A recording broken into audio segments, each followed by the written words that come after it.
Ladies and gentlemen, members of the press, alive to the recent political happenings in the country, the Party Youth League have assembled here today to make it abundantly clear that Honorable Kalonzo Musyoka is a national leader who draws support from across the country and is well respected nationally and internationally.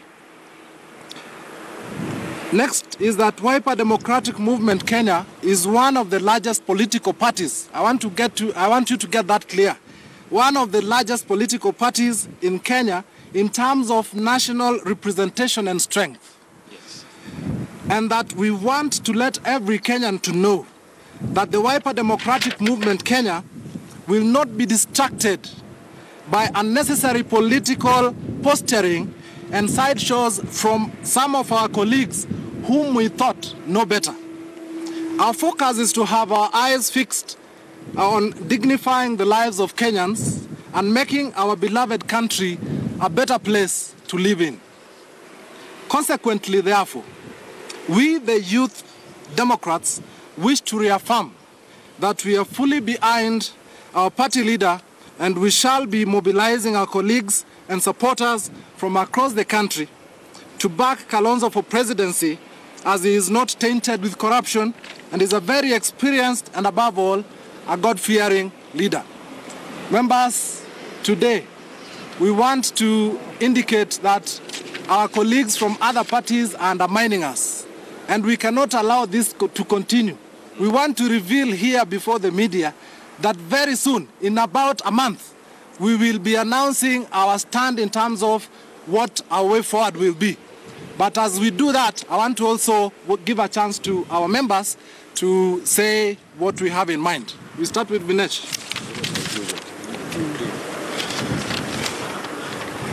Good afternoon, everyone.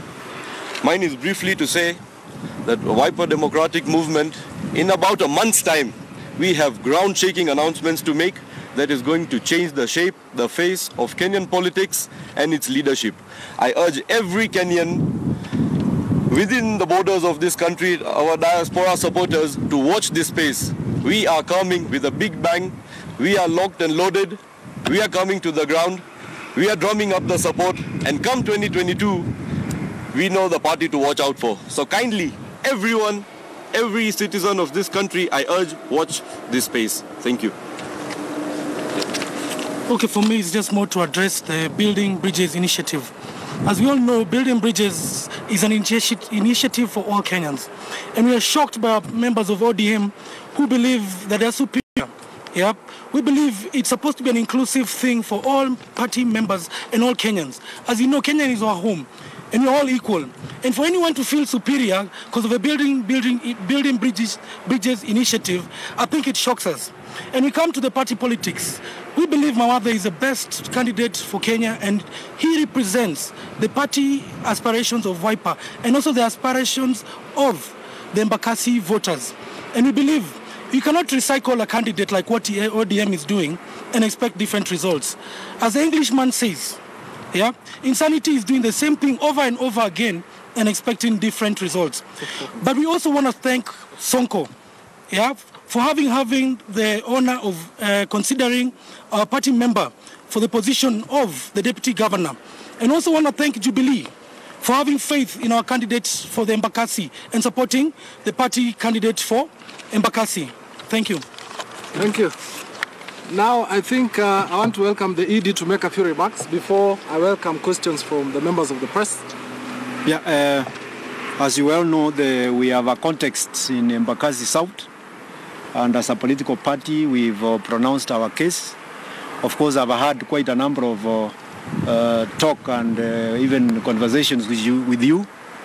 I want to put it clear from the party that whatever is happening with regard to the NASA coalition and the ODM bravado, wherever they are, they should know that the real context, whatever it takes, because they have been known to speak at the very loudest of their voices on matters called handshake, as if it is their honor preserve. They have said NASA is dead, but let us say that no member of NASA has actually resigned. But the real context, and please read is that after the Embakasi South, which we are quite clear that we have put mechanisms to win, I think this bravado from our colleagues will be put to rest, and once for all will define the structure of politics in this country. So unless any other issues, I want to believe that you are now free to ask any other issues. Yeah. Maybe before you give us your questions, about 2-3, I want to make it crystal clear kwamba mambo ya hii wakora ya town wanakuja kusema kwamba, you know, they are watching us. We want to tell them, you know, the writings are on the wall. Hii kiti ya Embakasi South, it is going nowhere. Wiper have put mechanisms in place ya kuensure kwamba hii kiti tunabeba tena. It was won fairly and we will do it again. So hii wakora ya town achana now. So I want to invite members of the press with their 2-3 questions so that we can respond. When you're talking about making a major announcement in a month's time, does it do with your relationship within NASA, or what exactly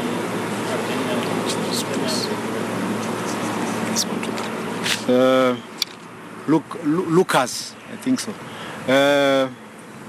I think the guys before you are members of the Youth League. As a party, we are doing our strategies.